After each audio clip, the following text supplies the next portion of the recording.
Okay, I'm now going to switch screens. Everyone, hopefully, should be able to see the presentation I'm just going to give. So, for those of you that are with me yesterday, it's Daniel Gonzalez. I'm with Aperio.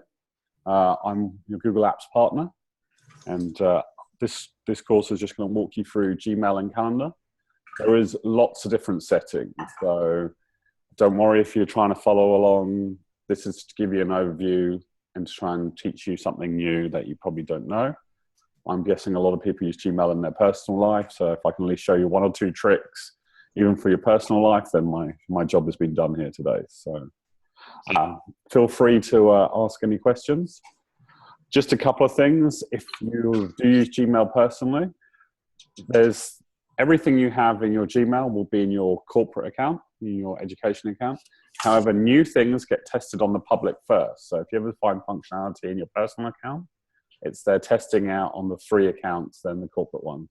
And normally if that functionality gets into mainstream, it will turn up 8 to 12 weeks later into the corporate accounts, into the education and the business accounts.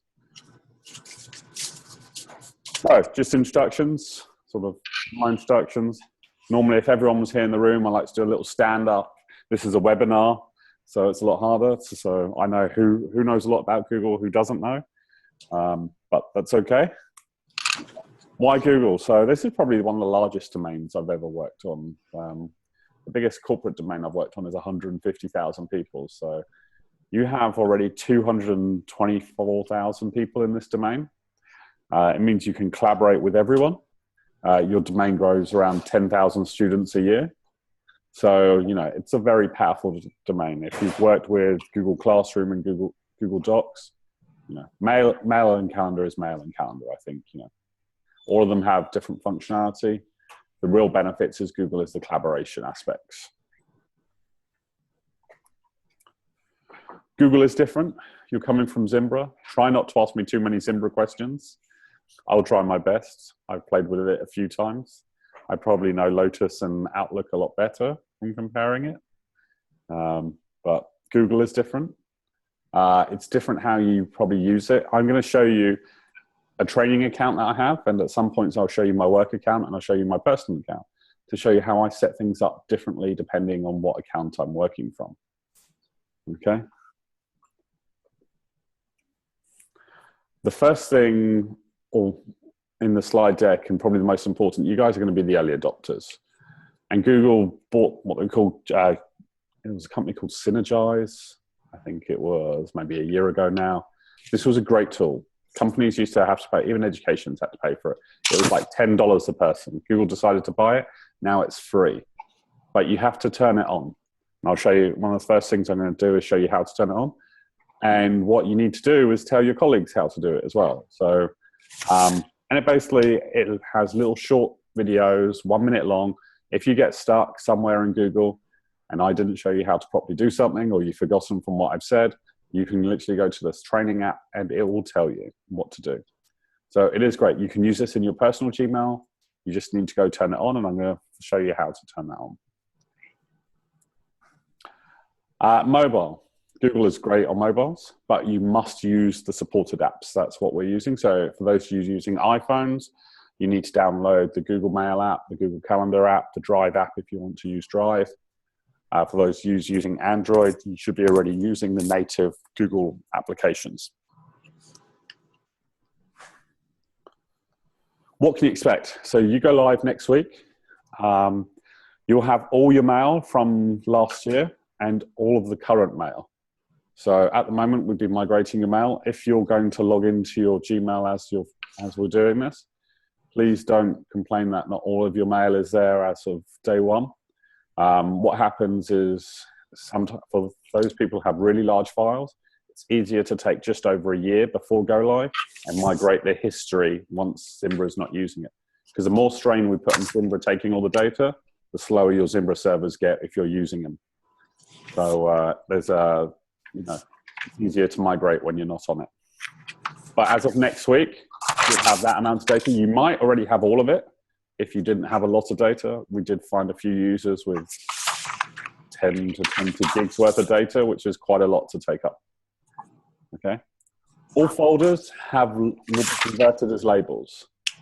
Okay, and I'll be going through what the differences of labels are. Some people have lots of labels. I used to be one. I used to have folders. I used to have 5, 10 nested deep folder structures. Within a couple of weeks of working in Google, and I've been working in Google for 6 years now, I deleted that structure and went to a much simpler structure.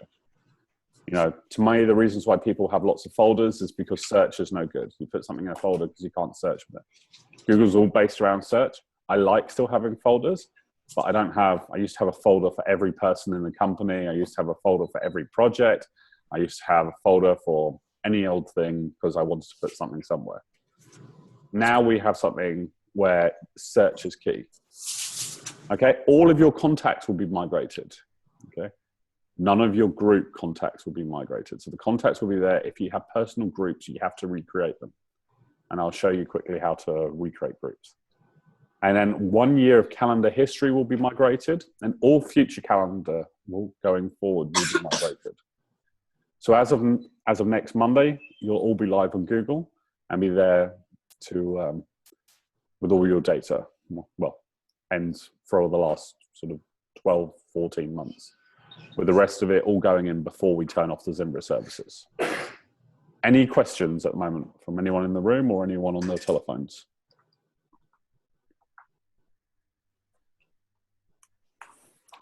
Okay, so the first thing we're going to cover is Google Mail.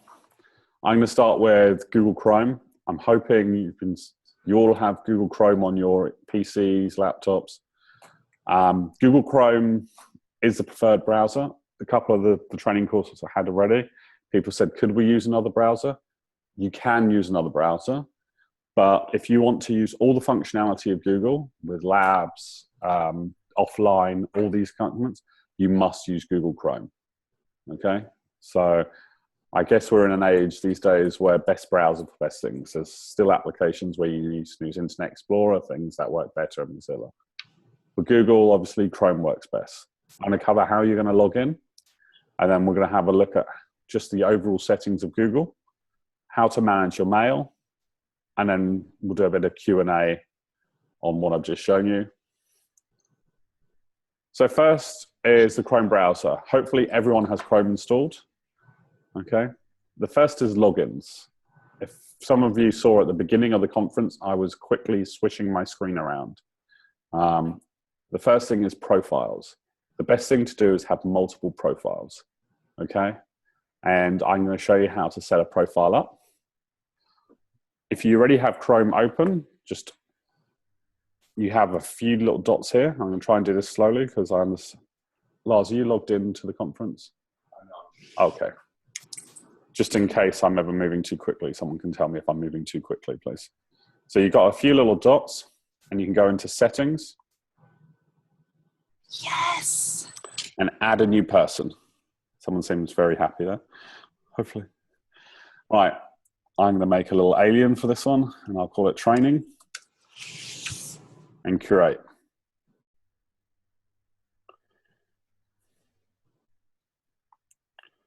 Now I'm going to hit switch person.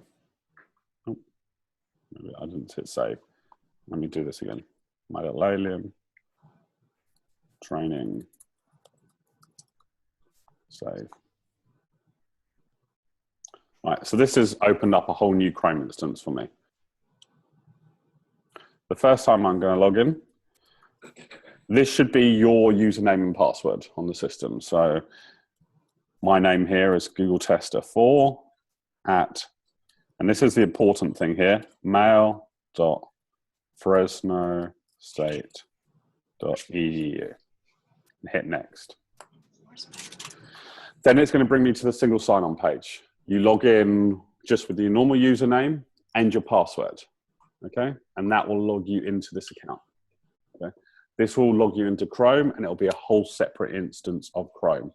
If you have your personal Gmail, log in exactly the way I showed you, using your username and password.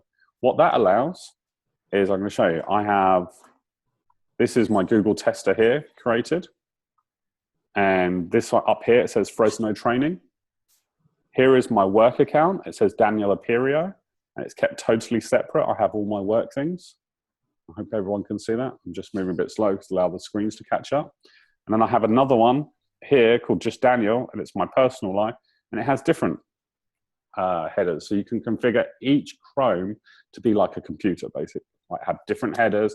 Like here it has my accounts if I want to get my bank accounts. Here it has all the customers that I want to deal with. So setting up Chromes keeps your profiles totally different. And that's probably one of the biggest tips I can ever tell someone is to keep your Chrome profiles different. Reason if you don't want to be mixing up your work account with your personal account.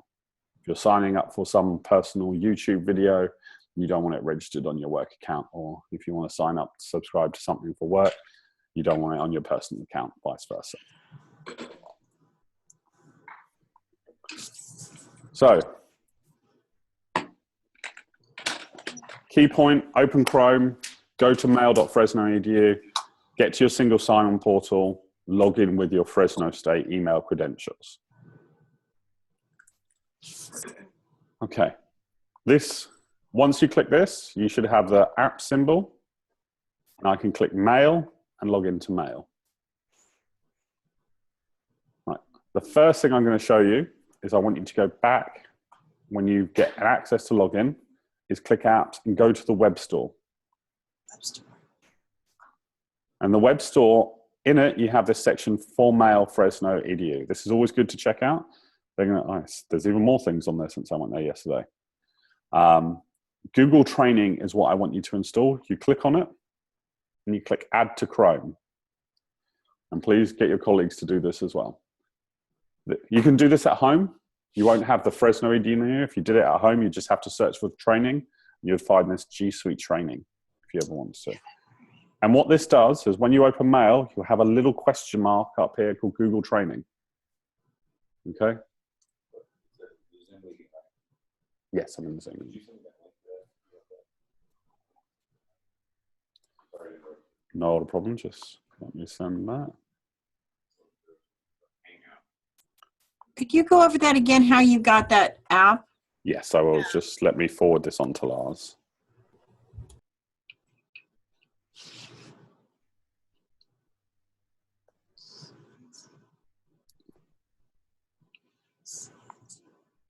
Starting with our mail, please. Yep.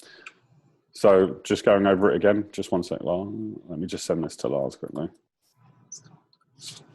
So you can join the meetings to make sure people are keeping up. I can't see his address.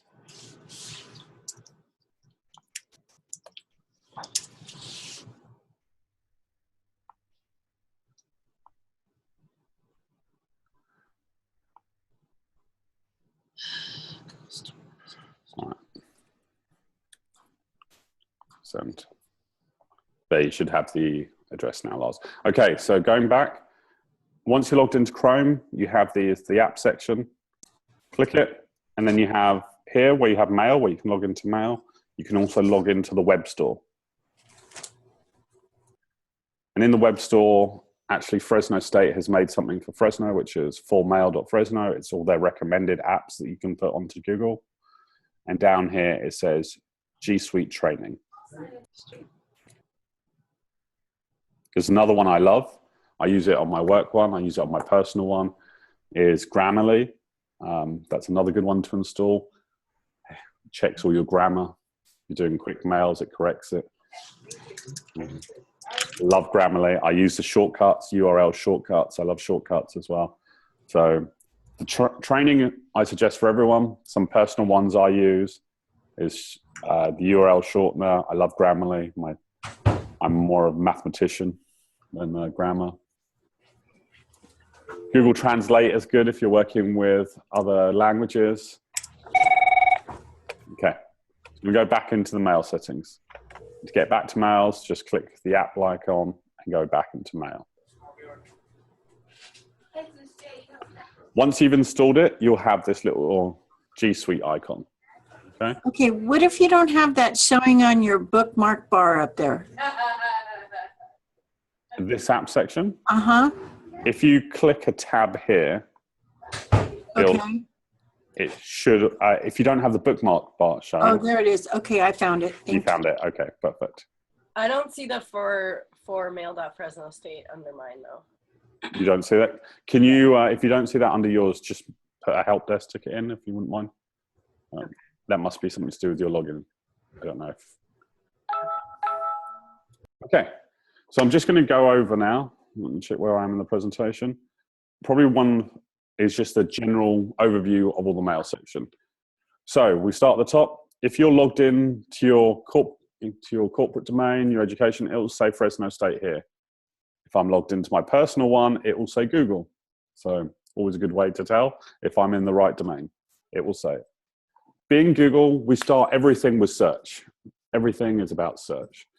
And they have a top bar here, which is search. And you can search anything. I can search for anything from Mary. It'll also start completing. And here I can search anything from Mary. If I want to narrow it down, I can keep adding information onto it and group test. You're going to say, well, Daniel, that was very quick because you don't have much email. And it's true, I don't have much email. I wish this was my normal email. Okay, here is my work email. I have over 20 gig of email in here, which is a lot. It's, I could do exactly the same in here. And it's filtering everything very quickly. I can click down here. I can actually do some searching, which with extended parameters. So I'm going to say, I know Mary mailed me a year ago about PwC. So extend those parameters. And it's very quick. I've still got a lot of emails. I know she mailed me about PwC and another customer, Givaudan, at the same time. And then it's got me down to 3 emails. To me, that's a lot quicker than looking through, I have something like 100,000 emails. So you can continually adding information on here. And so I could say, actually, it was about reporting as well. And so I've quickly got down to just a number of emails just by adding more and more information I had. So I put search criteria. You could just keep defining down. Okay. Google is all about search. You can search here in different sections. I can search in my different folders I have. If I knew I put it in somewhere, I can search anything from someone, anything I've sent to someone. I know it had the subject of this subject. So I'm going to search for anything with the subject Fresno. There's lots of things with the subject Fresno. So I'm going to say, well, let's take the statement of work. There we go. I found a lot quicker on what I'm looking for. So search is probably key in this world. Search is, this is what Google's known for. This is what makes it so powerful. I'm just going to go back to here. So this is your search bar. It's easier to search in mine where I have lots of emails to prove it's just as quick. Moving along, you have these 9 little dots. If I want to change where I am, I'm currently in mail. If I want to go to calendar, I can easily click calendar here. If I want to go to drive, I can go to drive. If I click more, I should be able to even go to YouTube, Maps. More apps will also take me to the web store as well. So all of the Google applications that are available on your domain are under these 9 little sort of squares. This should say your name. I've got the lovely name of Google Tester, but if it doesn't say your name there, you're logged into someone else's account. Please sign out and try again. Would probably be the best thing I would say there. Okay. Next, let's have a look at the next row. We're currently in mail. We can go to contacts. We can go to tasks. Okay. I'm really going to focus on mail. I'm going to touch a little bit on contacts. I'm going to then do calendar. And if we have time, go back to tasks. Not everyone uses tasks. And so that's why I'm going to touch on it last. We then have 3 little bars here. If I click a mail, I get more bars. So the first bar here will allow me to select all the mail. I can select none of the mail. I can select all the mail and then click read all the mail, unread. So it's a quick way of selecting all the mail is the first bar. Once I've selected a mail, I get more options. The first option is archive. The second option is spam. Please do not put your colleagues in spam folders. You'll start blocking them on the domain. Google does a great job in spam filtering, really. If you do get something that is spam, just block it as spam, and then it will stop it from your colleagues getting it as well. But they catch most things. There's 1.5 billion people using Gmail. They catch most of these things. The next one is delete. That's just moving it to the trash. I can move to a folder. I don't currently have any folders in this one. And I have label. I then have a more option, mark as read, mark as important, add to task, add a star, filter messages like this, and mute. And we'll go through those a bit later. I have 1 of 22 emails in here. That's not a lot, but this is a test account. You will only display normally 1 to 50. I was once in a training session, or someone actually come to me after migration, said you only emailed me, you only migrated 50 of my emails. Please push the sidebar. You're on a web interface, so you don't want more than 50 emails to display at once. It will take ages to load the web page. So even if you're looking in one of your folders and you only see 50, you'll see this highlighted as a sidebar. I can demonstrate that in my own email. Let's take an account. PwC, pick on them always. I have 5,000 emails in that folder. It shows me 1 of 50. If I want to keep looking, I can just keep hitting next. Okay? What it will do is newest to oldest first, and you can't change that. So the newest email will always be in the top of whatever folder you're looking in, including your inbox. So newest first, oldest at the back. Your settings bar, I'm going to come back to that. Well, I'll do most of them. So comfortable settings. This is going to not really look too much different because I'm displaying on a big screen, but we'll try it. I've got comfortable at the moment. If you look at cozy, it should shrink it all together. So depending on your screen size, you might want to change it. And compact should make it even smaller. So so when you want to display a lot of emails, you can actually change it to be a maximum of 100 emails per page. The more emails you have per page, the longer it takes to load. Just be aware of that. I actually, in my own one, I think I use cozy. Configure inbox. I like this one a lot. I use it a lot in my personal. If any of you get a lot of, what I'm going to say, junk mail, like Facebook, LinkedIn requests, all these type of things, if you get a lot of forum stuff, this is probably one of the best things to configure your inbox. So I say configure your inbox. At the moment, it has a primary tick. I'm going to tick social, promotions, updates, and forums. It's now going to break my inbox into different tabs. So I have 5 new tabs up here. I have a social tab. I don't have too much in social. I have some promotions. I have an updates. I have some forums. So basically, it sort of cuts down what's in your primary inbox. I don't use it in my work one. If you saw my work one, I'll just switch to it. I don't really use it. How do I do that? You go to configure inbox in the settings, just here if you want to do it. However, my personal one, I'm going to show you my personal one. I clean it up. I use it in my personal one. Like here in my sort of inbox, I have only 91. If I click on my promotions, I have 12,000 things. So all of those promotions that my wife is pregnant at the moment, we're about to have a little baby. Oh, So congrats. you can see Babies R Us and Carter's and Toys R Us are emailing me all the time. That goes in my promotions folder. You can also see my social one of LinkedIn, and all those ones go in my social. So I really like it in my private, but I know a lot of people use it in the workplace as well. It really is your choice of how you want to use it. So if you get a lot of these sort of updates and promotions and things like that coming into your work one, I highly suggest turning it on. It's an easy way to filter your inbox. So that was in configure inbox. I'm going to turn it off. So I go back to the settings, configure inbox. And I'm just going to turn it off for the demo. But you can go back and forth, turn it on, off. If you don't like something, like cancel. If something here like went into social that shouldn't be in social, I can pick it up, drag it to something else, drag it to promotions. And the next time that goes in there, it will then know that should be in there. So you can also teach it what you want to go into what areas as well by dragging and dropping and saying, no, this should actually be in forums, so I'll drag it over there. So it will learn how you want your mail to be. And if I don't want to use them, I just quickly go to configure inbox and turn it all off. And save. And so my inbox was at 8. It's now back to 20 something, 22.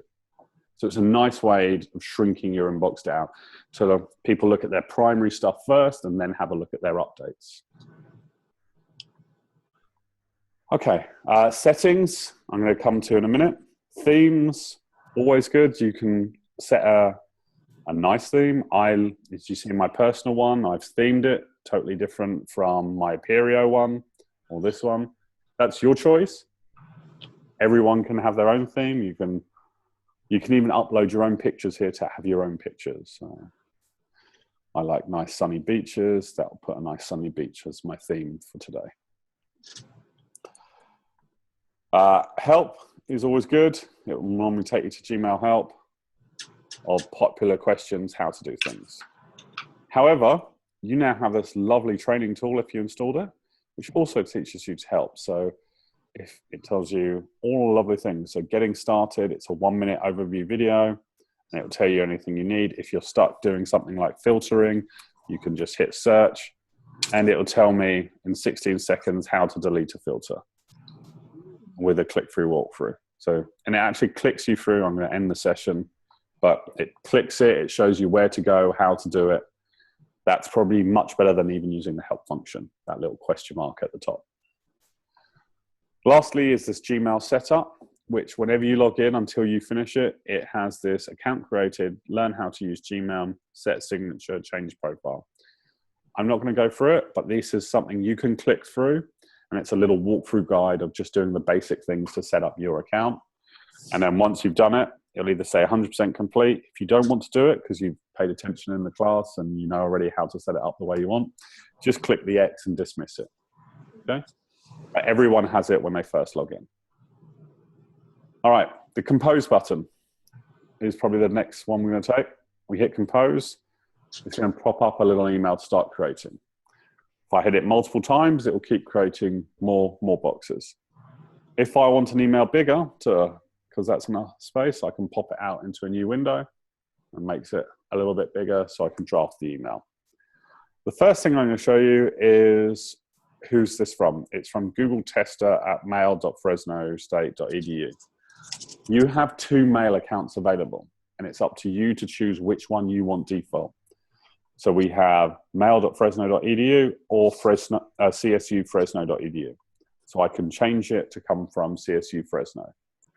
Every student has a mail.fresno.edu. Only faculty and staff have the access to send from both and receive from both. It doesn't matter if anyone emails you at either one, they'll all come into the same inbox. And I'll show you later how to make it default. Okay? I'm not going to go through too much on doing mail stuff. Like mail is mail. Most people know how to do email. There's a couple of things that I like to always demo when doing Google. So I'm going to send myself an email. As you start typing people's email, it will do autocomplete as it knows. And it'll know who you work with the most. Mary. If I start putting in a couple of people, let's try David. It should do what we call forget about Bob. It's probably because I haven't mailed enough people on here. Let's just do test. Please see attached. Who's ever done this? And then hit send. Google automatically knows that, hey, you said, please see the attached file, or please see attached, and you didn't attach something. It says, do you want to send anyway? This is not Google reading your email on the way. There's little algorithms in Google that makes your life easier. This is just one to demo. And it shows, hey, you've actually used a combination to say something's attached and you've not attached anything. This is great. I don't know how many times it's saved my life. So I'll cancel. I'll find something to attach. And then I can send it. And it'll allow me to send it now. There's some basic things down here. So please see attached. Here you can change your style. You don't have lots of styles, but how many styles do you really need? It's an email. So I can change it to how many. I can make it huge, make it large. I can bold it. I can underline it. I can change the colors. here's all the text options. Yes, there's not as much as other systems. Again, it's email. It should just be a quick form of communication. Down here, you've got a few other options from attaching files, inserting drive, insert a photo, insert a link, and add smiley faces. Okay, I'm going to close that down. I'm not really going to show you much about email. Everyone should know. Add a signature. I will come to signatures. We need to throw you off your game right now. Not a problem, not a problem. So I'm going to start with folders. I'm going to change the theme back just when I'm doing training. Let's just move it back to the white boring thing.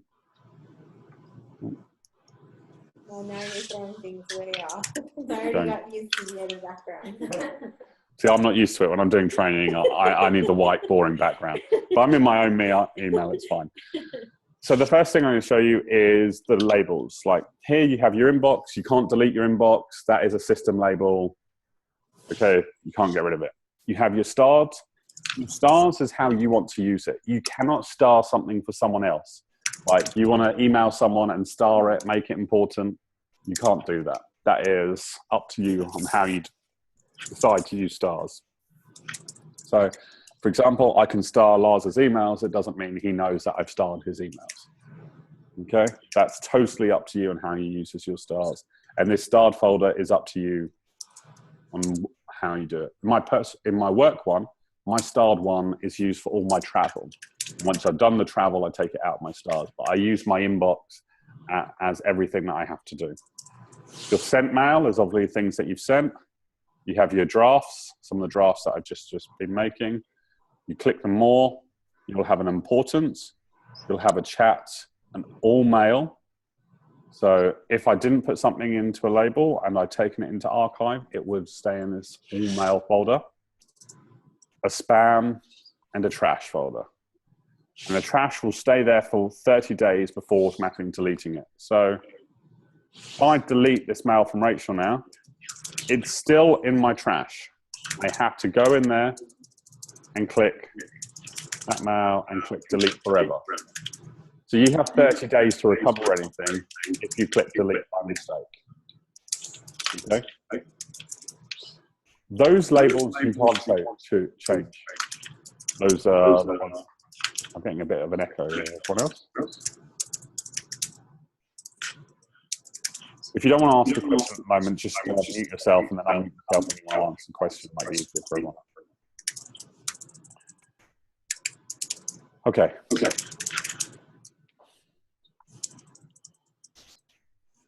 Right.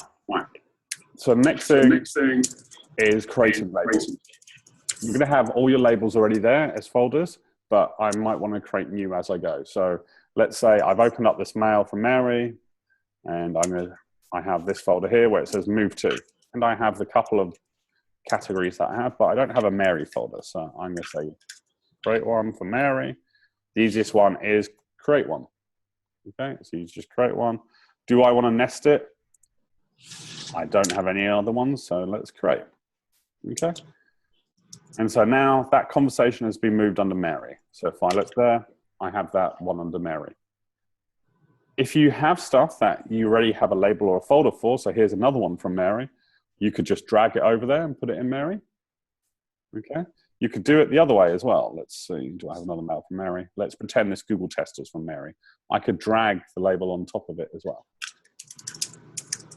You've probably seen my mail already, and I'll show you I like lots of colors. So I'm going to put her label in red. And then it's got that red there. If I've got something with an automatic label, or it's been labeled already, I could just hit archive and it will take it out of my inbox, but it will keep it in my Mary folder. Okay. There's another way you can group it. Let's highlight lots. And I can just click label, and I can now tick Mary, and it will all get the Mary label. Let me untick it.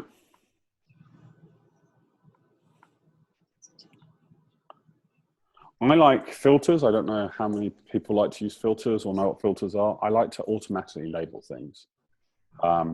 in my personal email and my work email, I have, I think, 200 plus. And I'm going to show you probably the quickest way to do that is let's search for something from, let's say, Daniel. Ooh, there we go. Let's find one of the emails. There you go. That's one from Daniel. You can click more on this email and you can say filter messages like this. So I'm going to say anything from Daniel Gonzalez, I'm going to create a filter with, and I'm going to apply a label, choose label. I don't have one for Daniel, so I'm going to make a new one for Daniel, create, and always apply and create. And I'm going to make a little blue filter for Daniel. So now you should see anyone that's got that rule I've just built for Daniel has a nice blue label. What that means, let me just go over to here. Let's compose a mail to Google tester 3. Hello. And I'm going to click send. You're going to see I have an undo send button, and I will tell you how to turn that on. It's probably the lifesaver here. I have it set for like 30 seconds. I don't know if any of you have that oh God moment where you click send or you're typing too quickly on an email. This allows you to quickly hit undo and it will come back. And then I'll save my emails. It's a function that you can do. And it's very, I'm just muting at the moment. There we go. It's just getting a bit of feedback there. Okay, so we should now see, I'm just going to refresh my screen once the undo send comes in, a new email, and it'll be automatically labeled from Daniel. Let's just delete that. My undo send is probably just coming on. There we go, my hello has come in, and it's automatically labeled for me. And so I could look at it and just hit archive. And if I go back to the Daniel folder, it's there under hello, under Daniel. So those are quick, easy ways of building filters. Okay, I'm just going to go to the presentation for a section and just talk about labels, just in case anyway. Everything comes into the inbox first. Okay, an inbox is just a label, as well as Daniel being a label or Mary being a label. If you ever can't find something in any of your sections, you can always check all mail, because that section is where everything is once labels have been removed. So if I go down to my more section, I have all mail, everything's in here. And you can see here, inbox is just a label. Okay, if I remove the inbox label by just clicking on the X here, it will still be in the Daniel folder. So think of inbox as just something that gets labeled as soon as it comes in as the inbox. And that is just another label to your mail. You can have multiple labels. So I can have something that is from Daniel and from Mary and in the same thread. So I can see that Daniel and Mary are on this. I can add another label. And so both of them. It's not a one-to-one relationship like folders are in.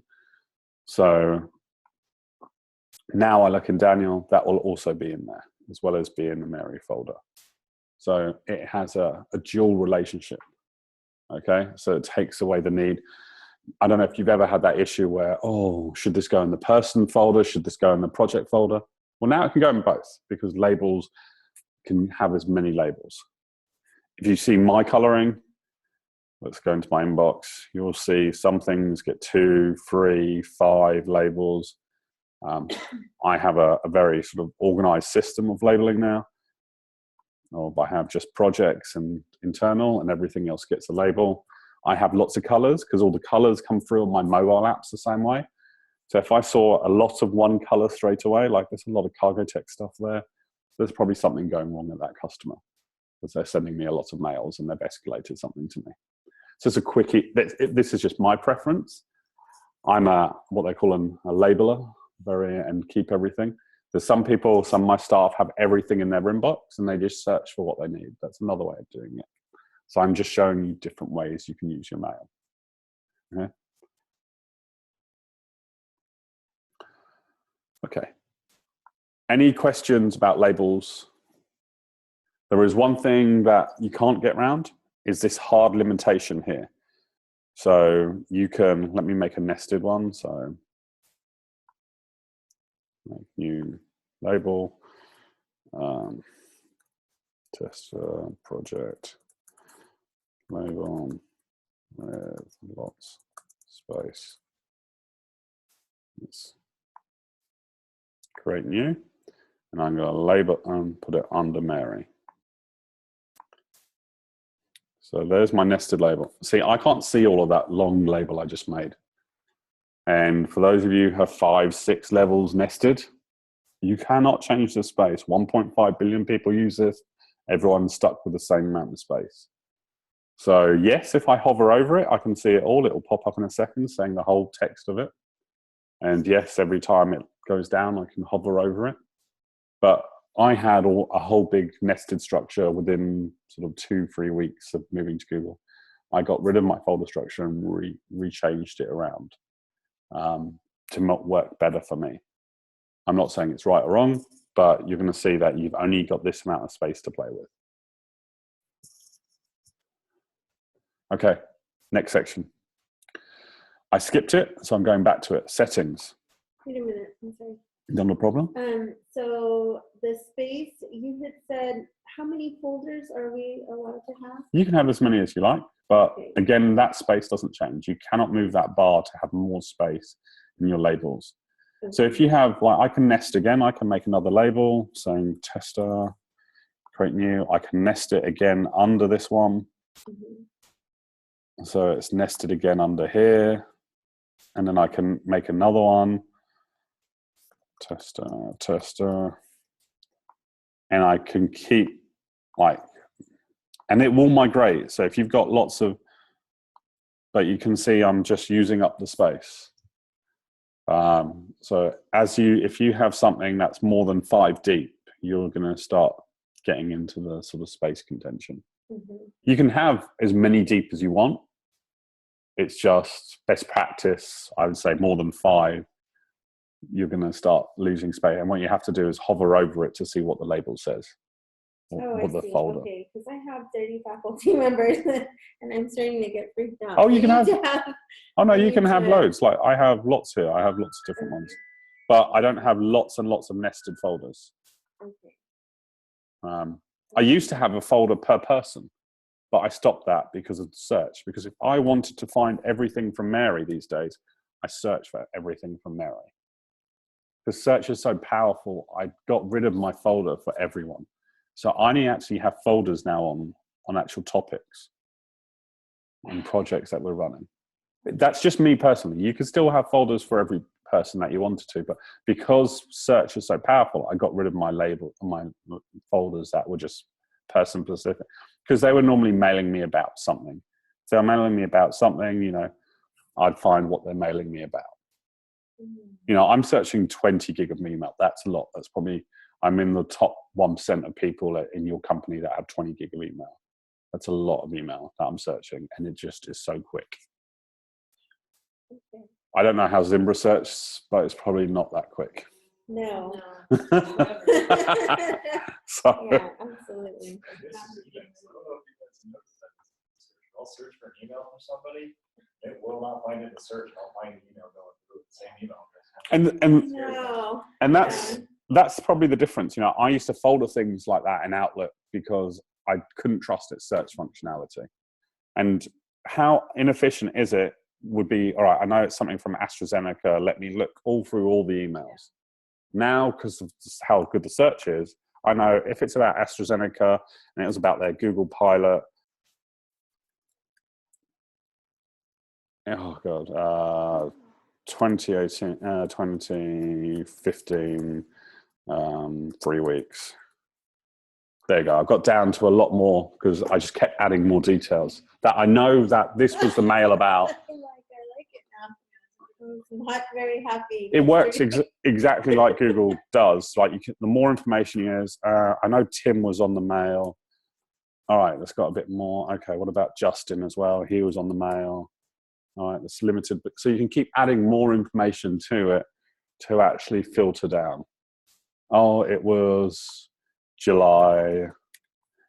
Oh, so I do. you get it? I do like it. Yeah. So the more, You have to match exactly. Like, Yes. if anything is off, Yes. it won't find Yes. it is as Oh my powerful goodness. as Google search. Google's based everything they do around search. So search is king. Do not know why I was fighting this Google thing. Oh my gosh. Yeah. Oh my goodness. So Google is king on search. You know, so this is why you probably, you know, I had lots of different folder structures. I went to a much simpler folder structure because if I'm looking for something, I'm going to search for what I'm looking for because I know what I'm looking for, and I'll just keep putting in more information until I get exactly what I want. Okay. Searching on 22 emails would just be crazy. So that's why I sometimes show you my email where I think I have 190,000 emails or something. 190,000. Yeah. Okay. So that is your basic mail overview.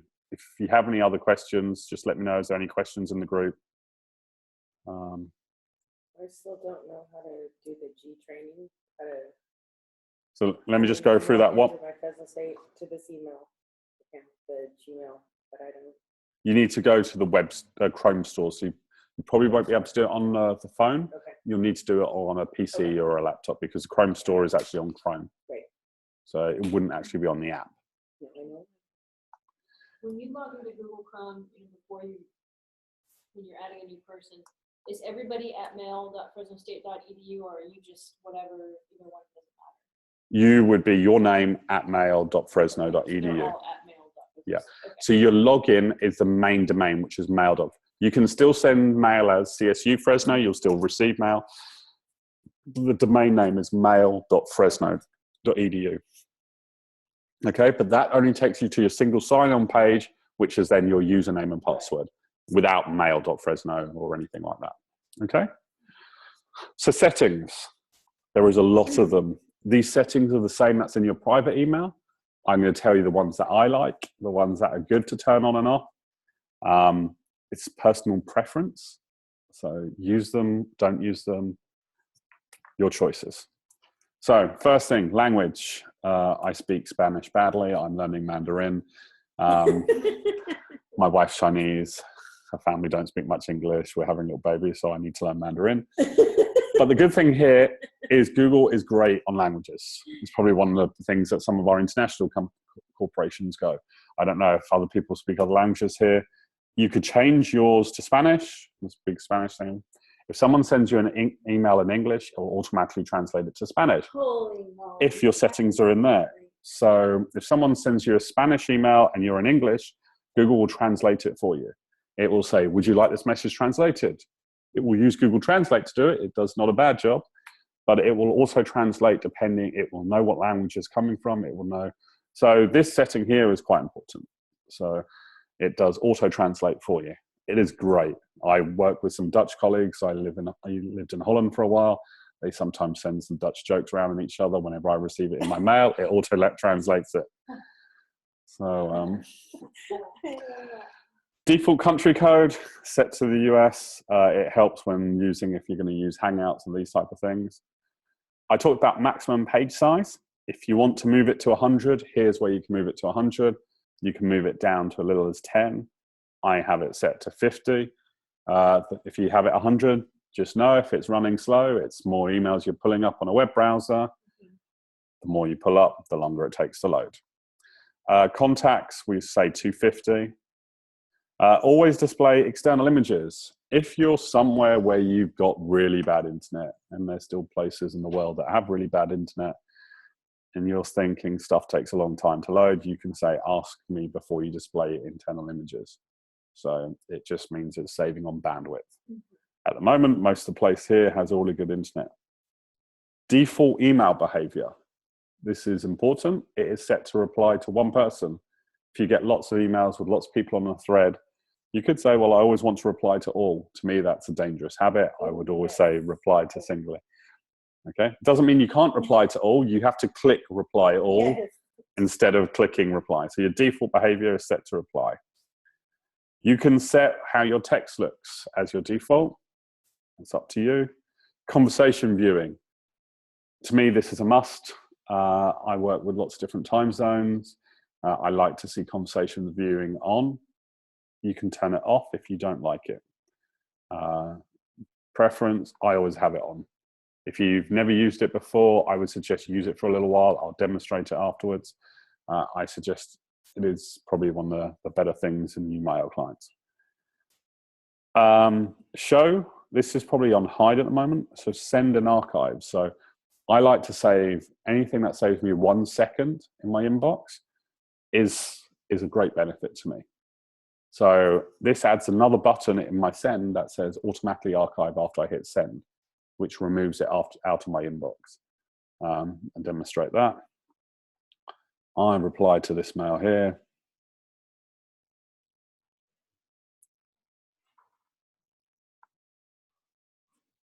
I have a send and archive button. That's all it does, is turn on a new button. Just saves me a second. Anything that saves me a second, I like. Enable auto send is unticked for you to start with. I tick it. You can choose 5 seconds, 20 seconds, 30 seconds. You saw that in demonstration just a little minute ago. It literally just holds that email for you. It gives you that oh my God moment of I didn't mean to quickly press enter, and you can hold it. To me, it's a must. Your stars, you probably only have 1 star there at the moment. Again, your stars is how you want to use your stars. You can use them any way you want. You can drag them around. You can say you can use them. And basically, when I use my stars, I can choose anything that looks like. That's individual for me. You cannot star someone for someone else. Okay, mail notifications on or off. It should be by default turned to off. Totally up to you. You could put new mail notifications on. Little message pop-ups will happen as you do. You've got mail type of message will pop up anytime new mails have come on. Keyboard shortcuts on. I turned that on yesterday. Forgot to turn it off. I'm not a great fan of keyboard shortcuts. Lots of people are. No preference. If you're going to use keyboard shortcuts, I'm going to show you there's a lab to turn on to customize them. So a keyboard shortcut at the moment, if I press C, when I'm not in settings, that will actually open up the compose button. Text to icons. So I like text. I showed you here, it's all by default, it's set to icons.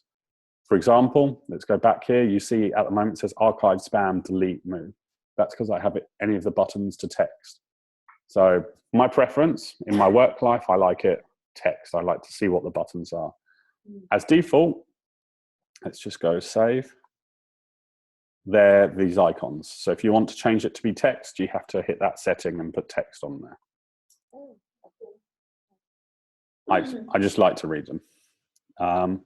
Show people widget is put on by default. That just means if someone's sending you information, it'll bring up their people information. It's always good to have on. Shows you a little bit about them. When I send a new message, keep this on, I would suggest, would be add them straight to my contacts. So if I'm sending someone a new email, it'll automatically put them into my contacts folder. Someone asked about signature earlier, so I can choose 2 signatures here. I can have a different signature for mail.fresno.state and one from here. So Google. And I can put pictures in here. I can customize it. And so whatever I put in here will be my signature going forward. Okay, so whenever I create. And then if you're going to use a signature, this is a must, put this tick here.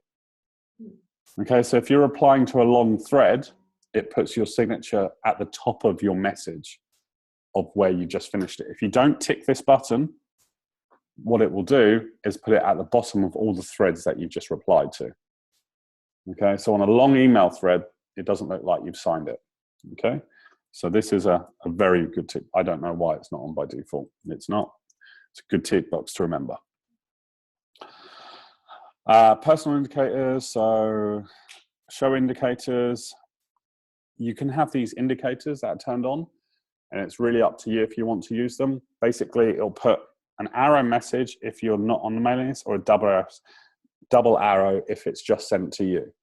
So it's a little visual way whenever you open your inbox. If it has that double arrow, it knows that that message was sent to you and you only. If it has a single arrow, it was you and on a mailing list. So it's another quick visual aid of how to look at your mail before going into it. I have show snippets turned on. It basically shows you a bit of the email before you go into it. So it's like a little early preview pane. Quite like it. Vacation responder, we all want time off. We put the time in.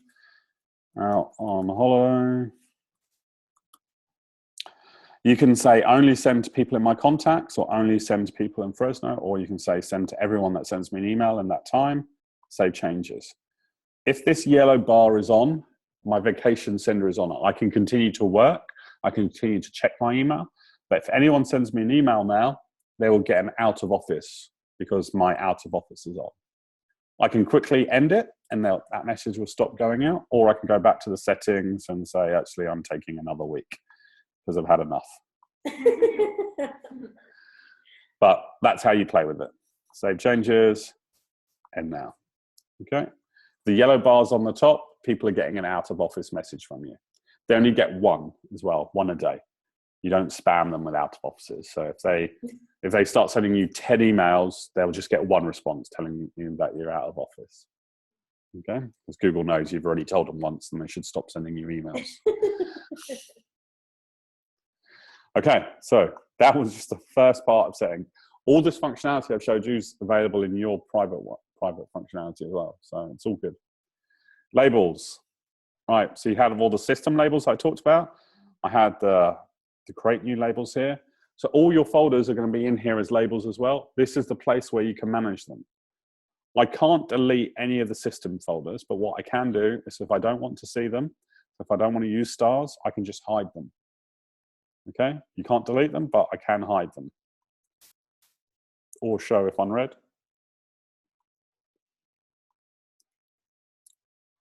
However, here, if I delete these here, let's remove them, delete. I didn't delete any email, okay? It's one thing you must make. You're just deleting the label. The email still exists, you've just removed the label from them. So I just removed all of those from Mary. So if I search for Mary again, all of those emails are still there. All I just did was take off the labels, okay? The ones, she's still in the Daniel folder, she just doesn't have her own folder anymore. You cannot delete any emails from that section. You're just deleting your folders, okay? So don't ever worry about deleting a folder and going, oh my God, I just deleted the email. You cannot do it from that section.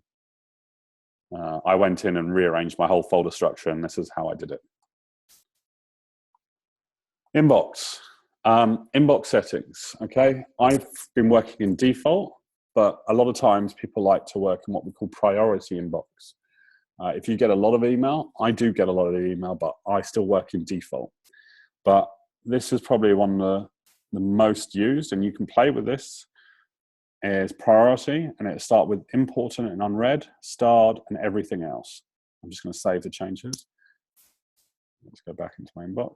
Now it has everything that's important and unread at the top, anything that's starred, and then everything else at the bottom. How does it know it's important? Google will start learning what's important to you. There's a quick video. If you want to watch it in your own time, please do. The other way it will learn it, let's just go into inbox, is I'm going to show the markers. This is the little video. You can use it. Let's go back to save changes. There is a little marker here which says it's important. Okay, I have it turned off because you have to turn it on. Google, so for example, your boss mails you all the time, and that email you always open up within 5 seconds. You might not reply to it, but you always want to see what it is. Google will start saying, if you use those filters, it knows that that's important to you because there's an algorithm saying you always open that mail very quickly whenever you receive it. So it will start marking anything that comes in as important. However, I can also say this email from David, whenever he emails me, is important. So it will then know next time David comes in, it's important.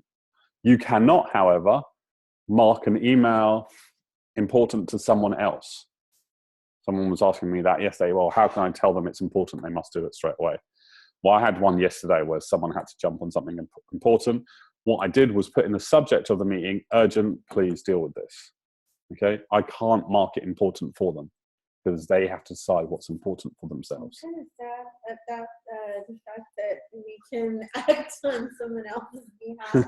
I'm hoping that that doesn't get conveyed to our chairs. So we don't need one more task. So you can't, priority inbox, you can choose how it is. You can put no markers.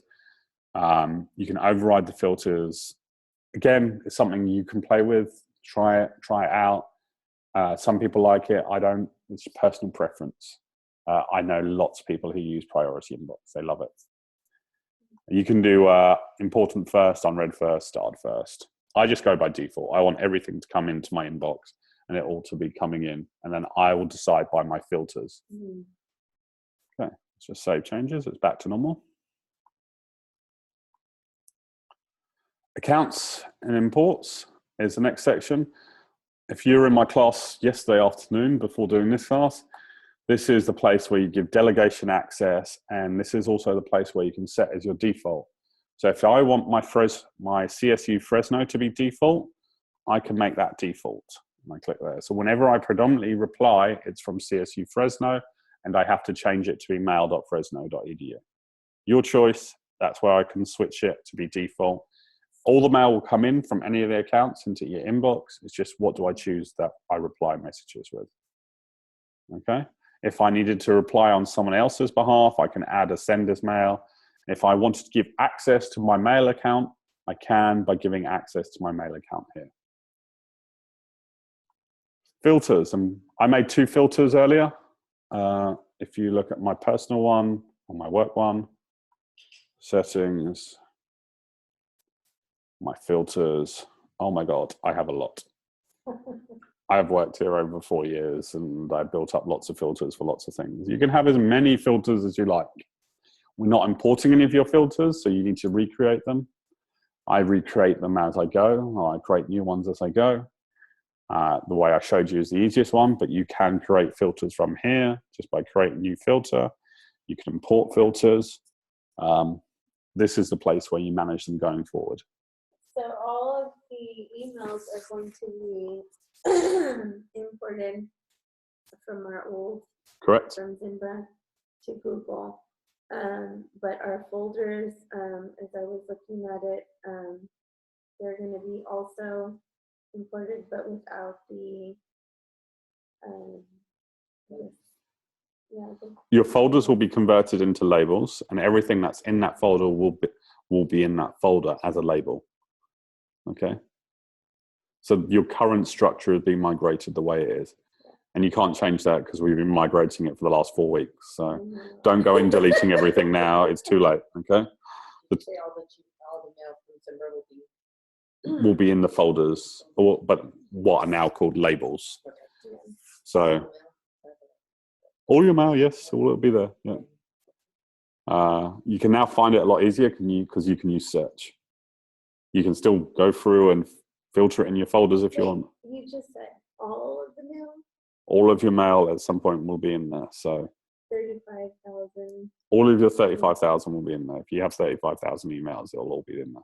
Because remember, Zimbra is being turned off in 5 months. So I've tried and I don't clean it up now. We've migrated you as being an early adopter in a Google Guide. We've migrated you already. So yeah, if you're going to clean it up, go do it in Google. So, okay, because we have had that where people are like, oh, it's migration weekend. So no, we've been migrating all weekend, weeks and weeks. Doing it, for a while, but stop. Yeah. We've migrated it. Good, thank God. Yeah. It's a lot easier. You've seen how I manage my big email. It's a lot easier to find stuff and manage stuff once you're in Google. And really, you don't have to delete anything. I don't delete anything now. There's no need to. You have unlimited space. You're using Google servers to store stuff. It's not going to make it any slower if you have 1 million emails or 10 emails.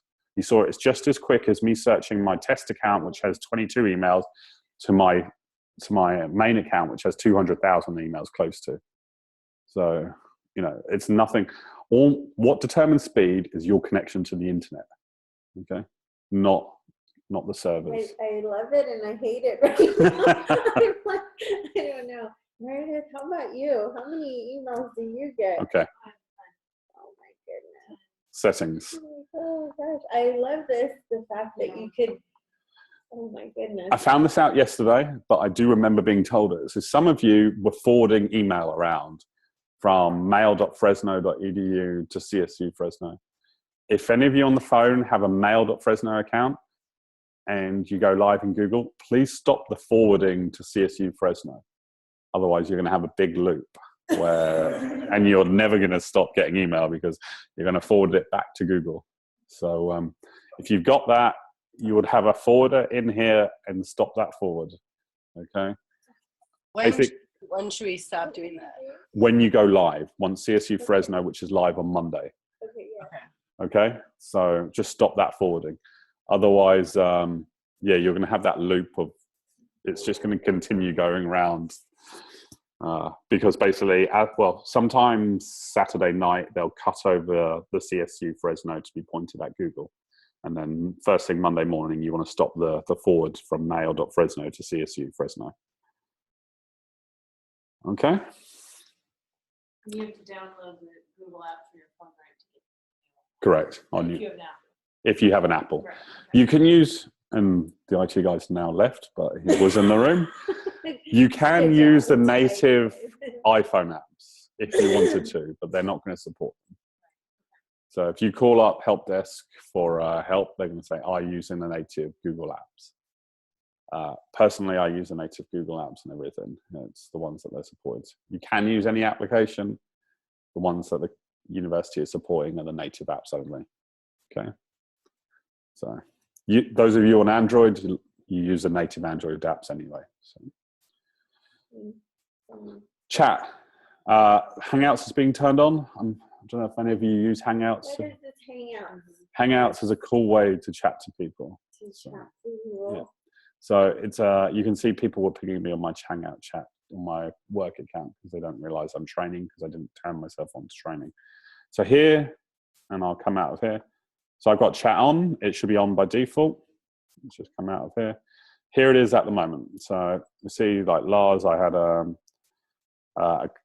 I was quite worried. I was sitting in this room all alone until about 5 minutes before this webinar started going, the screen's not on. No one's logged me into the webinar. Is anyone from this university going to come help me? So I pinged him on this chat saying hi. He replied hello. And I was like, it's okay. The other IT guys just got here. So Hangouts is a quick way of having chats, you know, and you have to add people to it. So I could add Brad Barker at mail.state.edu. There he is. And if I want to have a conversation with Brad, I can say hi. If I want to be crazy and have a conversation with myself, I can say hello. Go back to this one, it pops up and says hello. I can hit hi back, and you can see I'm having a conversation between my two accounts. It's a simple chat function. You have video conferencing. If you want to do a video conference between two, you can have up to 25 people on the conversation. Oh I can add groups into here, so I could add. FaceTime. It is more. Wow. Gmail, .com. So I'm adding my personal one in here, create a group. So now I'm having a freeway conversation with myself. So now I can have hi, that one pops up here. And if I look at this one, it also pops up on this one. So I accept it on this one. So now I've got a freeway conversation going there. Hello pops there, and it also pops here. So you can have you can have as many people you want in a group chat. You can have 25 people on a video conference. Everyone's sharing screens. It's really great. I'm not going to do a self-video conference with myself because that would just be too crazy. You get the idea. I have my Hangouts over here, as you see. By default, it's set here. Okay. If you have a lot of labels like I do, you might want it over this side, and I'll show you how to turn that on. It also stores it by last conversation. Okay. So, you know, it used to be alphabetical. It's now stored by last conversation. Settings. Still haven't finished with settings, and I'm running out of time. I've still got 45 minutes, but I've got a cover calendar. So settings, labs. All right, this is fun stuff that gets turned on and sort of makes Gmail a little bit better. There's a few that I suggest to turn on. Your preference, play with them. Canned responses. If you do templated emails and want to have templates, you need to do something called canned responses. Okay, so I recommend you turn that one on. Custom keyboard shortcuts is, if you want to use keyboard shortcuts, turn this one on. I don't like preview pane. A lot of people do like preview pane. I don't use it, so turn preview pane on if you want to use it. The one I really like is the right-sided chat, so that moves this to that side. And then I really like unread message icon. So instead of having those notifications pop up in the corner, I have an unread message icon. So let's save all those changes. You can play with any of them. You've got Yelp reviews you can have in your email. So if someone says about a restaurant, it'll automatically pull up the Yelp review about it. If you want to. Again, it's all yours. You see here, so if I was working in my calendar, for instance, I know that I got 11 unread messages because I just put that little icon on. Really cool, I like it. Here, my chat's now on the left side, or right side, sorry, even, instead of the left side, giving me more space when I build out my folder structure. Preview pane, to turn it on, you've got a new button here. I can put a vertical split, I can highlight a mail, and I can see what it says now. I could do it the other way and do a horizontal split, highlight a mail. There we go, and I see it. I'm not a great fan of preview pane. I used to use it a lot. Personal preferences. Again, all this thing you can try out on your personal email as well. I nearly got to the end of settings. I turned on custom keyboard shortcuts. All right, actually, labs. Let's do offline first. If you're going to use offline, you must install the offline app before going offline. So some basics, click install offline app. Offline app. If you're going to be without internet, go somewhere where you don't need internet. You have to click the install offline app, add to Chrome, and it's because of the Chrome settings to have offline. So if you take your laptop or anything offline, tablets are always offline if you're using an app, okay? Phones and tablets are an offline application. If you're using a laptop and you don't have internet, you must use this Gmail offline to use email, okay? Will it take up space on your, like, will it save all the emails on your computer then, or? It only saves the last 30 days. That's a good question. So I was just about to get to it. It saves the last 30 days and it only takes up space in Chrome. And it's only available in Chrome. And what will happen once you install this app, I'm not going to install it on this one because I always need to demo it, is you click your apps and where you had mail earlier, you also have an offline mail. It looks a little bit different. It has preview pane. It still has all your folder structure, so I still have all my folder structure, my nested folders. I can write emails, I can send stuff. I travel a lot. I even go down to, I've been to Japan 3 times in the last sort of 6 months. Paris a couple of weeks ago. I'm on flights all the time. Even flights have Wi-Fi these days, so I really don't find a time that I really need to offline anymore. The use case is coming less and less for offline. If I'm really using offline, I'm probably using my tablet anyway because of space. However, if you want to use offline on a laptop, you must install the app first. And it's only available on Chrome. Okay. Back to settings. Themes, we played around with themes. I'm sure you'll have fun setting your own themes. Go crazy, they're themes for yourself. Keyboard shortcuts. So there is a lot of them. It's one of the reasons why I tell you to turn on the lab if you want to use them, because there's more than I know what to go through. So now if I click C, it opens up. You can then customize it to change it to be whatever you want to be the custom keyboard shortcuts. Your choice.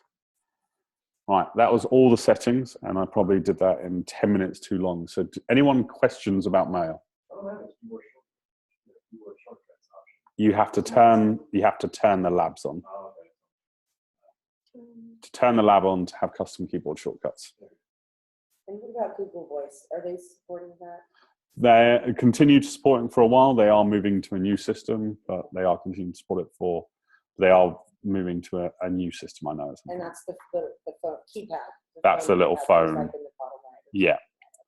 So if I sort of have him, you know, it's where you type here. If I was to type my number in here, 925-448, 5276, it would start using Google Voice to call me. Okay. And remember, if I use this to call someone, it's totally free in the US as well. Just use the internet and totally free. I can start calling it. Please, I accept. And it's totally free.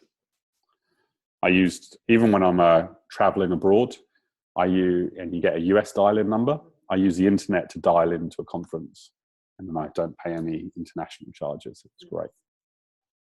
Yeah, it's a great way of cheating. Yeah. So if I'm in any other, because it's free dial from US and Canada using this Google Voice service.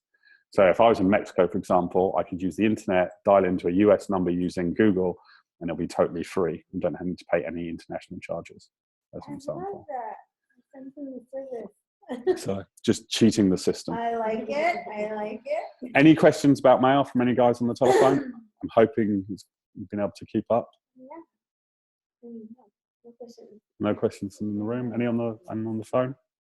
Let me just check. Everyone's muted at the moment. Let me just check the chat functionality. I've never used this so far, so you have to bear with me. Some chats here.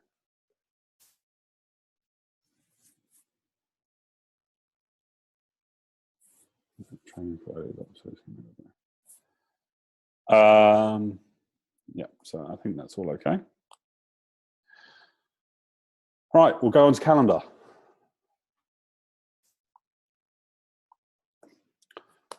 What I did there, sorry, I did that very quickly.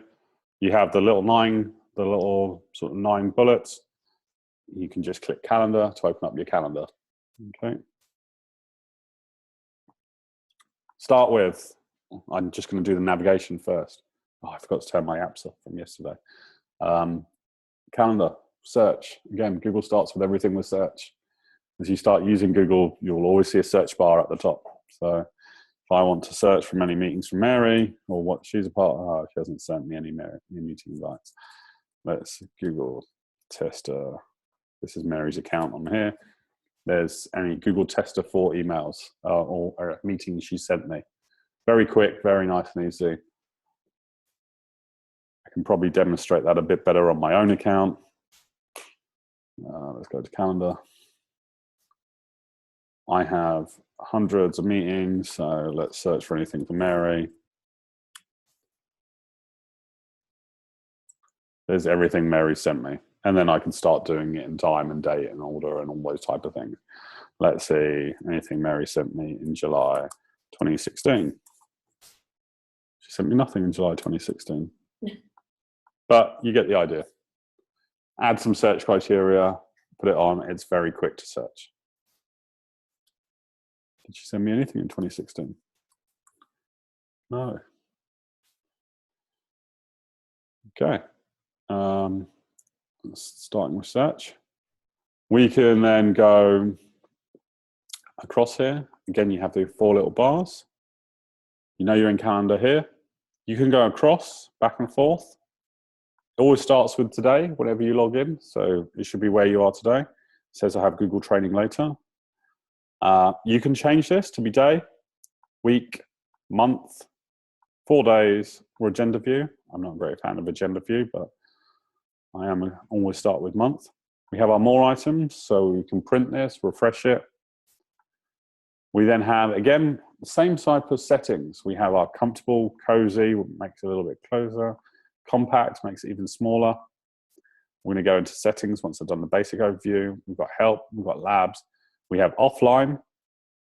So install from the web store if you want to use the offline, okay? If you've got a tablet and a phone, I really don't see the need of having calendar offline because you'd always have it popping up on your phone anyway with calendar. Some people want their calendar offline. That's a way of getting your calendar offline. Okay, I'm going to start with create. There's 3 ways of creating a meeting. Okay, first is clicking the create button. Training. You can put the date. It always starts with the next sort of within the next half an hour window. So that would be right. So that would be 12:30 would be the next cycle. By default, it always sets for an hour, but we can set it for maybe 2.5 hours. I could say this room is an all-day meeting. It would change get rid of the times. I could put repeating. If anyone finds a combination that doesn't work in here, please let me know, but I've never been able to find it. So you can do weekly meetings, you can do daily meetings, you can do weekday meetings, Monday to Friday, do Monday, Wednesday, Friday, you can do Tuesday, Thursday. You could put daily, but then say it repeats every second day, third day. You could do every day. You know, there's so many different combinations you can do here. Do weekly. You see here weekly, you can then even choose the days you want manually. So there's enough combinations to, my preference on meeting etiquette is do never say never, personally, because that puts it out to year 3000 and something. I don't plan to be around that long. So my preference is I always end most of my meetings after, if it's weekly, I always do a year, 52 recurrences. And then I know nearing the end of the year, I need to reschedule the meetings. That's my preference. People like to schedule them going out further. I don't like meetings that never have an end date, because then you just have to change them going forward. So just preferences. You can put on a date, like if you're just doing a project for 4 months, you can say, okay, well, the project should end here. Projects never end on the right time, so I'll add an extra month. And then it'll stop the meetings after that end date. Again, you can add them again, but always good to have an end date, in my opinion. We need to add some guests. So we can, let's add Brad.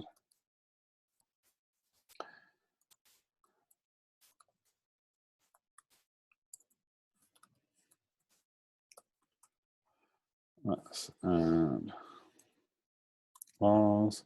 Let's add Google Tester 4. So we've added a few people. We've added some guests. I don't know if they're available this time. So see, you've got the event details. You can find a time. Okay, now it shows me their calendars. So I can say, oh, actually, Brad's not free at that time. I can move it to the end of the day and he can do training at the end of his day. Or I could look in front of time. The best thing with Google here is it will also, I don't want to click manually to find a time. I can click here to say, suggest a time. Okay, so if you've got lots of people on it, it will then give me, hey, you want a 3-hour slot with everyone. The best time to do this is next Wednesday at 5:30. So it will give you some options when you click suggest a time. Rooms, they've only added it, but this will be something that will be added after go live. You'll be able to actually see what's available. Okay, so you can click here to show me what's not available. They've got one as a tester here at the moment. It is available. I can click the conference room and the conference room will come into my where. Okay. If I wanted to add a video conference to it, and I want to use Hangouts, I could click add video conference. And that'll put a link in my meeting saying, please join this. And I'll also put a free phone US dial-in number as well. So anyone can join via a US dial-in number, which is great. Tester, I have able to allocate more than one tester. I can change the color. You know I'm a great fan of colors. If you saw my mail earlier, you cannot change the color for someone else. So if I put it this salmon pinkish color, that's a salmon pinkish from me, not for anyone else.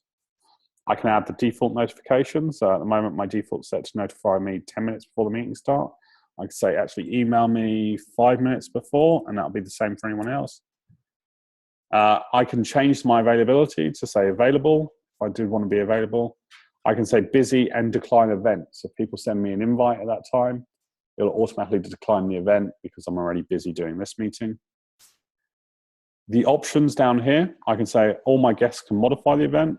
I can say they can invite others if I don't want them to do that. If I don't want them to know who's at the meeting, I can take off and then they'll get an invite and only see who's in there. So I can just hit save, send, done. So that's one way of, like the first way of doing a meeting. The second is what we call quick add, and a lot of people sometimes like this when they're running out of time and just want to put a hold in their calendar for something. So I can say, dinner with mum, Friday, 8 p.m. at TGIS. I put a whole address. And that's quick add. So I already had one in dinner with mum when I demoed it yesterday. They just put it in there. How did it know Friday? It's just choosing the next coming Friday. If I did create, do quick add again, dinner with mum next Tuesday. Oh, let's do next Saturday. At 6 p.m. Add.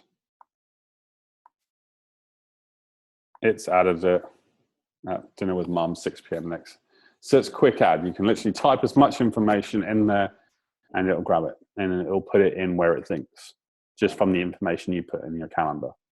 So if you needed just to put something in quickly while you're talking to someone on the telephone, it's a nice way to do something. I have a question. Yeah. So, in the office, I need to have access to my chair's calendar and to the coordinator's calendar, and they also need to have access to my calendar Yep. as well. And but is there a way to like go in there and just like if there's a doctor's appointment and that is It's private to you. private Yeah. to me or a meeting with So- so If you, right, I'm going to I'll come to that and how that works in one moment. Let me just finish the third way of doing a meeting and I'll come to that. sorry, I just didn't want Not to a problem, not a problem. So the third way, so I've done create and I've done quick add. Third way is probably let me look at someone's calendar and I'm going to choose, I was picking on Brad at the moment. If I want to add someone's calendar to view it, that's Lars. I'd have to request to view his calendar, but he won't let me. So, but Brad lets me view his calendar, but he doesn't let me view any of his details. If he shared it, I'd be able to see his details. But I could find some time that he's free by just scrolling in here, clicking Add Event. If you can see someone's calendar, because it's public, so you two have shared your calendar to each other. If you still want to mark it private, if I'm going to the doctors, you just click Mark It Private, and it will just always show it as busy and won't show that detail. So you just click it private, and only you can ever see what's in that information. Okay. I said I was booking Brad here. This here doesn't book Brad. I still have to add him in as a guest. I was just using that as a way of showing how to get to his email, okay? When I've done the meeting, okay, I'm gonna do what I did one as I did earlier. I can see who said yes. I can see 2 people have said yes. 2 people have and no one said no or waiting, and 1 person's awaiting response. So you can see on it once it's been sent out, who sent you response, and let's see if I can find one where someone said, that was one I did just now.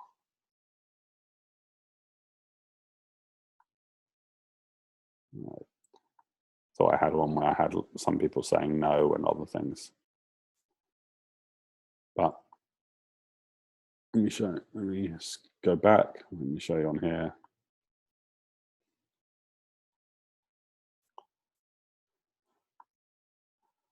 You can see here, 1 person said no, they're crossed out. 7 people have said yes, and 3 people are awaiting responses. Okay? So you can see once you've sent a meeting invite out, who's coming, who's not coming. If I said maybe, I could also add a note into my response, and it will show to everyone, hey, I might not be able to make it because of whatever reason I put in here. Okay? I can probably demonstrate that better on here. so it's almost kind of like a doodle, right? Like a doodle. So if I put on here, maybe, might late, save. I'm going to go back into it. You'll see that one has a question mark, and see underneath it, it says might be late. So anyone who has access to that meeting would see that comment I put in saying, hey, I might be late to that meeting. Yeah. So that's why I put it as a maybe. I could go back and then change my response at some point and say yes, or actually say no, take it out, my response, hit save. And then when they go back into this meeting, they just see I'm crossed out and there's no note there anymore because I've taken it out. Or I could then do the same and say yes, save, and then it just says, yes, I'll be there. And it's back to a tick. So I can go back and edit that meeting at any point in time. Whenever I'm sending these meetings out, I should have a load of them in here. There's some invitations here. I can say yes, maybe, or no when in my calendar settings as well. So I can say yes to it there, and it will take me there saying yes, and I can add a note also if I wanted to. So you can go from the mail as well, where it says yes, no, maybe. And here, someone declined my meeting. He didn't tell me why, but he declined my meeting. Okay. Right, back to calendar. So we've done how to make a meeting, we just showed you how to make something private, how to see someone else's. By default, everyone's calendar is blocked. You should be able to look at them if they give you access and you can see the information. But as you saw there, when I tried to put Lars's in, I have to request access to see Lars's, okay? If I request to see it, if he then gives me access, he'll show under my list here and I'll get access, okay? All right, my calendars are here. We'll start with my calendars. Settings. If we want to share my calendar, my name is Google Tester. I'm click into Google Tester. I can click share this calendar and I can put the person I want to share it with. So if I want to share it with Lars myself, he can see all event details. I can say add person, okay? So Lars can now see my calendar. If I want him to, I just thought of something. So if I give the chair, the coordinator, access to my calendar, what if I have my children's calendar and my husband's calendar? Are they going to be able to see? They would have to give them access to your chair's calendar. So then when I bring up the calendar, I'm going to have their calendars all on there, but they're not going to have the chair and the... They only have access to, you only have access to the people you've given it to. So if you gave access to the chair, he can only see your calendar. He can't see anyone else's calendar you have access to. Does that make sense? Yes. Okay, because they would have to give him access to the chair as well as, So the owner of that calendar can only grant access to those people. However, you go back in there, if they gave you rights to calendar, if they gave you back to share, if they gave you rights to make and manage sharing, you could then also share out the calendar if they gave you the option to manage their sharing rights. And that's what I would have to have. To share it to someone, yes. That's what we went through in yesterday's course on having additional sharing rights. Yes. Giving someone access to manage your sharing gives them power to give access to anyone else. So that's, Holy moly. Okay. Okay. Edit your notifications is probably something that you might want to look at. At the moment, you have your standard notifications, which is 10 minutes beforehand. You can add more notifications. You can tell it to email you if you want a notification. You can notify you for all-day events the day before. You can even, free of charge, set up SMS messaging. So I can, if I set up my mobile for notifications, so tell me when an event's changed, tell me when I need to do something. So you have to set up your mobile. I love that. Set it up with a mobile, and then you can tell it to send it to your mobile to send you a text message to leave 5 minutes before to get to your next meeting. This is all how you do it in your notification section. So in this, I will be able to have that for our chair. Yep. But remember, if you're going to do that, you have to set it up on his. If you need to set up notifications, you need to set it up on his notifications, not your notifications. Okay. Okay. So save the settings.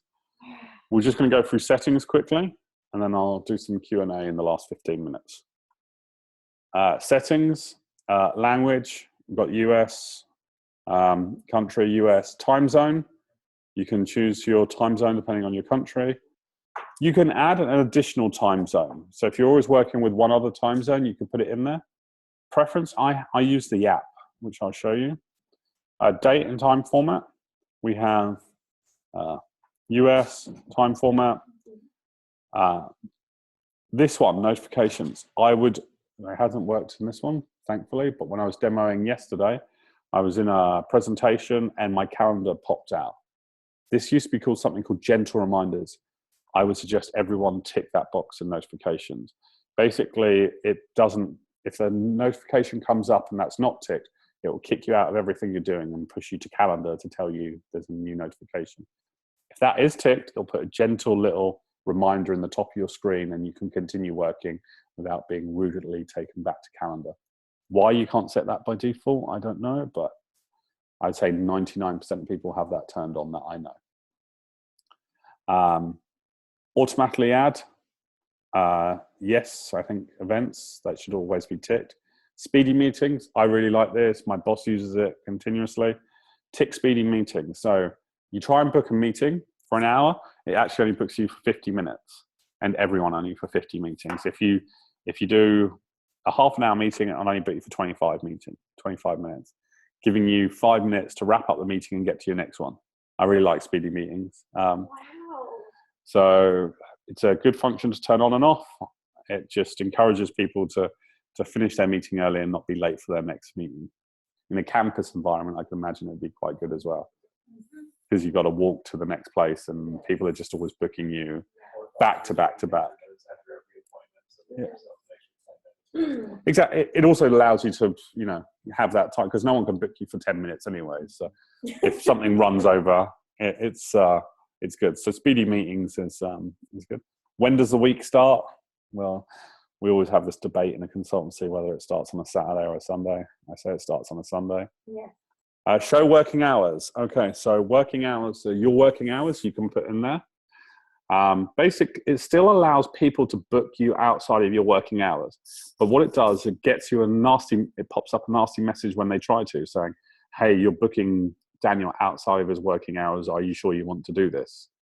So if you put your working hours in there, so if I save that and put mine in 95, I'll show you on someone's calendar.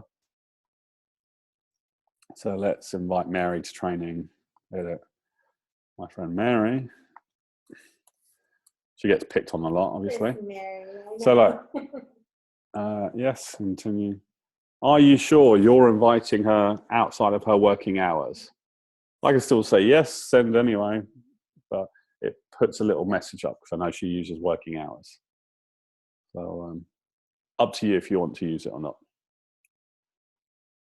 I can still send it, but it gives that person, at least they've had a warning, hey, you're booking outside of my hours. Dim past events, that's good. Show weekends, you can turn it on and off. Default view, show weather, well, it's up to you. Lots of things. Enable keyboard shortcuts. So not as many settings as there are in the mail, but still you can customize it. Let me just touch on labs very quickly.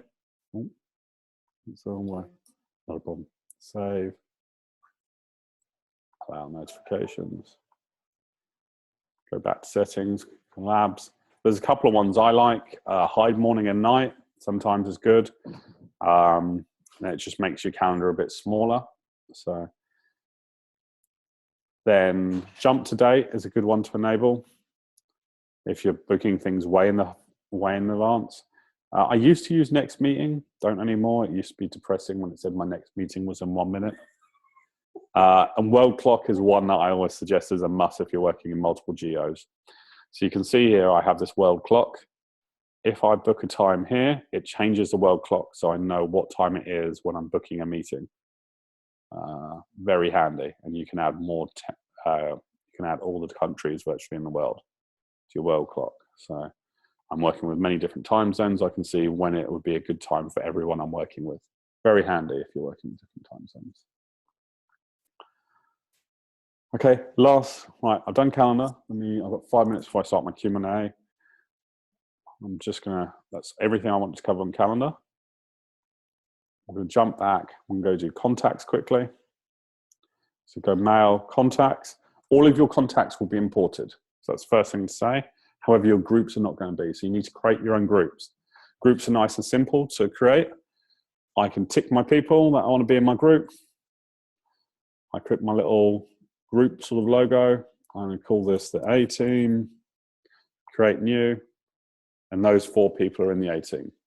Why do I want to use groups? Well, if I use people that I want to use to contact regularly, and we go to mail, I'm going to compose a mail, I'm going to put the one that I already have, the Aperio team, automatically chucks all those people straight in there. The same works when I'm doing a meeting. Nope. Do not say. So if I put Aperio team in here, it adds all the people from that Aperio team. Okay, so creating groups, contact groups. Creating contact groups is probably a nice, easy way for you to make teams.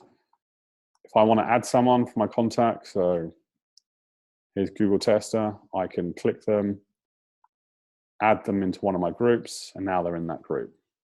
Okay. If I want to add a new contact, it's very simple. Add their name, add the details. You can import contacts or import contacts from another system. So from a CSV file or a vCard file. So the contacts, as they are have been migrated, we're gonna have to go in there to put in that other information. If you want your groups not being migrated. So if you have contact groups, you need to recreate them. So what you'll have is a whole list of all your people. Yeah. And then you just tick the ones that need to be in a group. Okay. And you click the little group symbol. Okay. And then make a group. So we'll say Mary's now in the B team, create new, and I'll have a new team over here. And then all I just need to do if I miss someone is say, no, David should be in there as well. And I'll add him to the B team. Okay. Okay? Yeah. Q&A. I've gone through a lot of information in the last hour and 45 minutes. Let me check if any questions are on here. Okay, these are all ones from before. Any questions? You can unmute yourself if you'd like to ask questions. Any questions from the people on the floor? I've just thrown a lot of information at you. I hope you've learned a couple of things. You can use this in your personal Gmail as well as your work Gmail. I've shown you how I like to use it in both my personal life and my work life. There's no right or wrong way to use email. There's so many different settings that you can set. And the idea of this course is to give you an overview of what settings you can choose. There is a help center for the Google migration. The Fresno State admin Go and Google migration. And there's some FAQs on here, what's happening now. Probably good labs to turn on, a few little bits. So there is a question. So I noticed that you had a couple of PowerPoints yesterday and today, kind of yep. going back and forth. Will those be forwarded to us? Those could be made available. Yes, the PowerPoints that we went through. Yes. Hit these slides. All the slides. There's not much on them. It really just tells you what I'm going to cover. There will be a survey sent out on how you think I did if I went too quickly, if I didn't cover enough information. Support, help desk is obviously your first point of call. Your Going Google site is your next point of call. There's a few other things that you can do. The training team, obviously the Discovery Hub, you are the Google Guides, and then Google has a great learning center themselves. So if you're always stuck, you could always just Google what you're trying to do in Google. Sounds crazy, but open up a new slide and go Google Mail help with filters. Oh, mail filtering. Okay. Particular message, open the filter. Say, how do I create a new label in Google? Here we go. It's Google. Search. It's there's always some help material by searching. So if there's one thing I'm sort of going to get you out of behavior is having lots of folders is bad. I was a culprit. I had lots of folders. You could have a much better system if you label it quick, easier, and then have a simpler system and trust the power of search. Search is so powerful, you'll be able to find anything, as long as you know what you're looking for. Because how inefficient is it to search through lots of folders, knowing I've got something in this folder. I've done it myself, going, Yes. I know I put this in this folder. And then I found out I actually put it in a different folder. And I just wasted 2 hours searching that folder. Going, I know it's in this folder. And then logging a help desk with IT going, I can't find this email. Oh my God. So now if I was to do anything, I would be going to search, going onto my mail.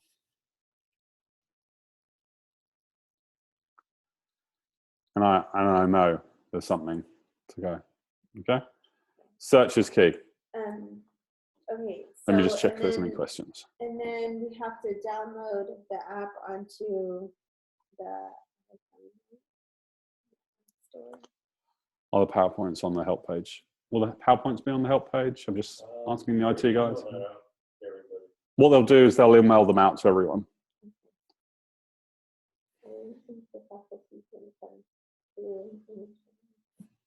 We'll have to have things readily available. Everybody that's on the early adopters and Google guys. I have recorded this session, and so that will also be on there. So if you ever want to go back and listen to my dulcet tones, this session is now recorded. We'll place it on Yeah. YouTube. Okay. So, I have covered a lot of information. There was a lot of things in here. There's, don't worry if you don't remember it all. It's just to give you an overview of these things. You can go and play in your email now and set things up. Oh, I have a question. I use appointment time slots for my students, and I was wondering if I can have specific time slot. Can you send that a link? So you have specific, you could book specific, like certain areas. Like if I was going to do that, I would block this for student on these time slots. Is it recurring? Because you could book it every week at that time slot for that student. But then I would invite them to that meeting, because remember, all the students have a mail account as well at mail.fresno. So if I was doing that, and I would say, okay, this time slot is for Daniel, and that time slot is weekly. Let's use Google Test. I can't spell Google. Google Tester 4, pretend as me. And so myself is booked in there, and I'd say this repeats weekly. And I would say, maybe it's only the term. I don't know how long the term is, maybe 18 weeks. Done. And then save that. Then they would get an invite and I'd get an invite, and I would just put a weekly block of that time at that space. That's probably the best way I would do that request. Is that what you tried to mean, I'm hoping?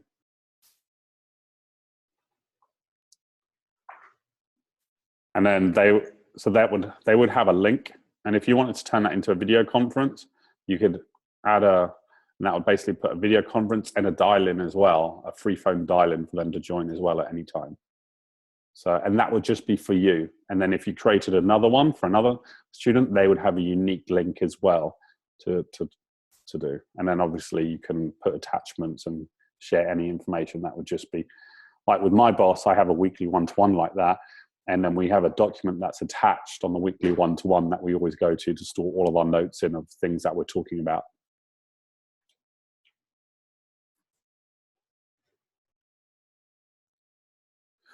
Can you set aside block times for students, example, have them see your availability? You can give them access to see your availability, but not block time. So if you wanted them to see your free busy, you can now give them access by giving them a view access only into your calendar. And they will just see your free and busy time. And then if you'd actually sent them an invite, they'd see the details of that meeting. So you can, by going into the sharing settings of your calendar, if you wanted some of your students or some to see when you're available to be booked, you would go into your settings, go into I'm called Google Tester, click share this calendar, and you would give your students access, but I would change it to just see on free and busy time and hide all the details. Okay, so I'd give them that access if you wanted for them to see your calendar. So if you want to do that with like other faculty and staff, like the way you were setting up meetings before, and you could see if that person was available or busy, everyone would have to manually go in and make sure that it's shared with everyone. They're busy in free times, or Yeah, you can. Well, you can if you like, because we've set it as default of the organization is actually the organizations should be able to see free and busy once okay. they're on Google. So everyone should be able to see free and busy. Okay, so that'll be faculty. So if that's not ticked, then they've changed. You just have to tick it. Then you don't have to go and add everyone. But that should be ticked for you. You can. Some of my colleagues do this and say make this calendar public, and everyone see free and busy, and then only the people I want to see additional details I put in here. So, and that means if you want to give them a link, they can always just see your calendar as a free and busy only. Hope that makes sense. How did you get to the calendar details again? Okay, not a problem. Let me just do that. Back to calendar. Go to your settings. Go to calendars, and it should be your name. My name is Google Tester. Yeah. Okay. And Okay. then share this calendar. Any other? Let me just check if there's any other questions. Oh, yeah. Using appointment slots instead of events and all that also. Appointment slots. Like when you right click on it, when you create a new event, it gives you options for an event or an appointment slot. Let me just. Appointment slots. Oh, yeah. Sorry, I've never used that. Yes, you could use appointment slots. Allow people to book time in your calendar using appointment slots. And then I've never used appointment slots, but yeah, that's a very good way. That's probably new functionality.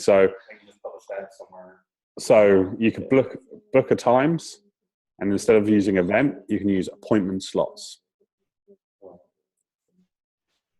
And then click edit details and just create an appointment slot, share the appointment page, and then guests can book appointments with you.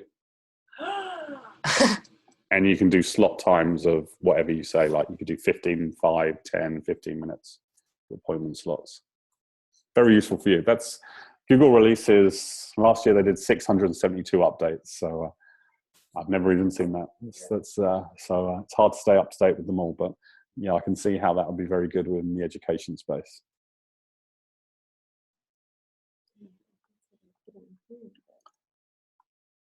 Sorry, there was a question just here.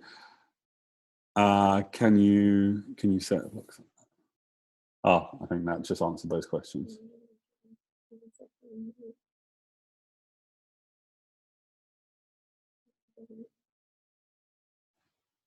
Brilliant. Any other questions? Last 5 minutes or in the webinar? I hope you found it useful. All right, I'm going to end the recording now.